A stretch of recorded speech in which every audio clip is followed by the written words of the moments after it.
ಬೆಂಗಳೂರು ಗ್ರಾಮಾಂತರ ಜಿಲ್ಲೆಯ ನೆಲಮಂಗಲ ತಾಲೂಕಿನ ಹಳೆ ನಿಜಗಲ್ನ ಶ್ರೀ ಉದ್ದಾನ ವೀರಭದ್ರ ಸ್ವಾಮಿ ದೇವಾಲಯದಲ್ಲಿ ಭಾನುವಾರ ವಿಶೇಷ ಪೂಜಾ ಕಾರ್ಯಕ್ರಮ ನಡೆಯಿತು. ಶ್ರೀ ಉದ್ದಾನ ವೀರಭದ್ರ ಸ್ವಾಮಿಗೆ ಬೆಳಗ್ಗೆಯಿಂದಲೇ ರುದ್ರಾಭಿಷೇಕ ಹಾಗೂ ವಿಶೇಷ ಪೂಜಾ ಕೈಂಕರ್ಯಗಳು ನಡೆಯಿತು. ಶ್ರೀ ಉದ್ದಾನ ವೀರಭದ್ರ ಸ್ವಾಮಿಯನ್ನು ಹೂವಿನ ಹಾರಗಳಿಂದ ವಿಶೇಷವಾಗಿ ಅಲಂಕಾರ ಮಾಡಲಾಗಿತ್ತು. ಅಲಂಕಾರವು ಕಣ್ಮನ ಸೆಳೆಯಿತು. ಬೆಂಗಳೂರಿನ ಜೆಪಿ ನಗರದ ಸದಾಶಿವಯ್ಯ ಗಾಯತ್ರಿ ದಂಪತಿ ಸೇವಾರ್ಥ ಈ ವಿಶೇಷ ಪೂಜಾ ಕಾರ್ಯಕ್ರಮ ಏರ್ಪಡಿಸಲಾಗಿತ್ತು.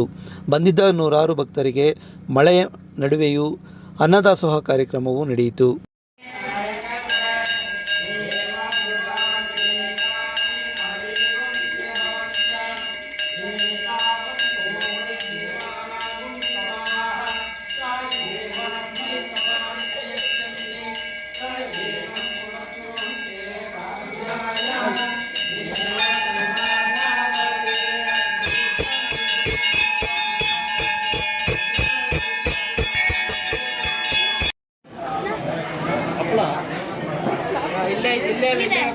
ಇಲ್ಲೈತೆ ಇಡಪ್ಪ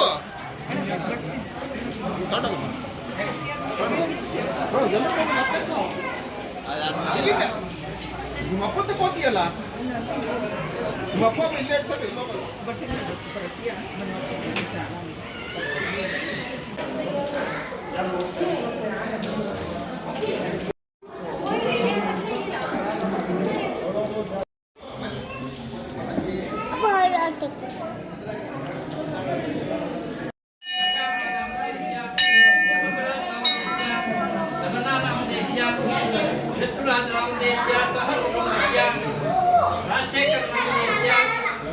ಹೌದಾ?